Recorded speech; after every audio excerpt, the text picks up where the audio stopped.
नमस्कार। आप सभी का हमारे चैनल पर स्वागत है। आज का हमारा टॉपिक है बजट 2022।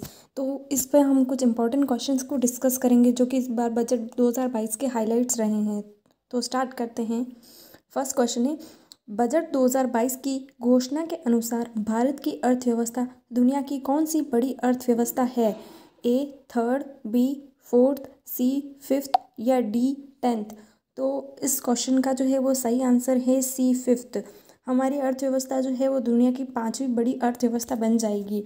अगर आपको इन सवालों के जवाब आते हैं तो प्लीज़ कमेंट बॉक्स में कमेंट करके ज़रूर बताएं। अगला सवाल है, बजट 2022 किस वर्ष तक किसानों की आय दुगनी कर देगा? ए 2022, बी 2025, सी 2024 या डी 2026? तो इस सवाल का सही आंसर है ए 2022। ऐसा लक्ष्य रखा गया है कि 2022 के अंत तक हम किसानों की आय जो है वो दुगनी कर देंगे। तीसरा है, टीबी के खिलाफ अभियान के लिए किस मिशन की शुरुआत करने की घोषणा की गई है? ए टीबी भगाओ देश बचाओ, बी टीबी हारेगा देश जीतेगा, सी टीबी का खात्मा या डी इनमें से कोई नहीं?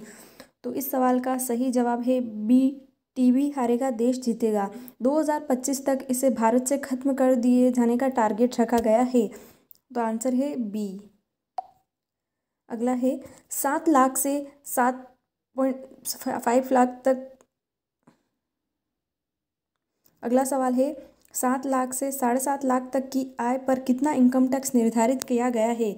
ए 15%, बी 10%, सी 20% या डी 25%? तो इस सवाल का सही जवाब है 10%। पहले ये 20% हुआ करता था जिसे घटाकर 10% किया गया है।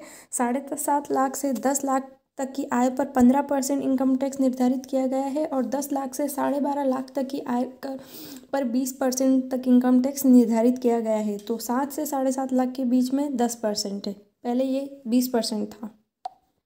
अगला सवाल है, बैंकों में पैसा जमा करवाने वालों के लिए इंश्योरेंस कवर 1 लाख से बढ़ाकर डैश रुपये तक किया गया है। ऑप्शंस आर ए 2 लाख रुपए, बी 3 लाख रुपए, सी 4 लाख रुपए या डी 5 लाख रुपए? तो इंश्योरेंस कवर का मतलब होता है कि अगर हम कोई भी बैंक में अगर पैसा जमा कराते हैं और अगर वो डूब जाता है तो कितनी रकम जो है वो सरकार वापस करेगी? तो इस सवाल का जो सही जवाब है वो हो जाएगा डी 5 लाख रुपए। यानी कि अगर कोई बैंक डूब जाता है तो उसमें गवर्नमेंट आपको 5 लाख तक का पैसा वापस रिटर्न कर देगी। अगला सवाल है, वित्त मंत्री निर्मला सीतारमण जी ने कितनी बार बजट पेश किया है? ए 1 बार, बी 2 बार, सी 3 बार या डी 4 बार? तो इस सवाल का सही जवाब है 4 बार। उन्होंने 4 बार बजट को पेश किया है। सातवां सवाल है, 2022 से 2023 में पीएम आवास योजना के चिन्हित लाभार्थियों के लिए डैश आवासों को पूरा किया जाएगा। ऑप्शन से ए 60 लाख, बी 70 लाख, सी 80 लाख या डी 90 लाख? तो इस सवाल का सही जवाब है 80 लाख लोगों को पीएम आवास योजना का लाभ मिलेगा 2022 से 2023 के बीच में। अगला सवाल है, बजट में कृषि सिंचाई के लिए कुल कितना बजट आवंटित किया गया है? ऑप्शन से 3.2 लाख करोड़ रुपए, बी 1.2 लाख करोड़ रुपए, सी 2.2 लाख करोड़ रुपए या डी 5.2 लाख करोड़ रुपए? तो इस सवाल का सही जवाब है सी 1.2 लाख करोड़ रुपए। इतना बजट कृषि सिंचाई के लिए आवंटित किया गया है। अगला सवाल है, बजट 2022 में दूध, मांस तथा मछली सहित खराब होने वाली सभी वस्तुओं के लिए क्या स्पेशल किया गया है?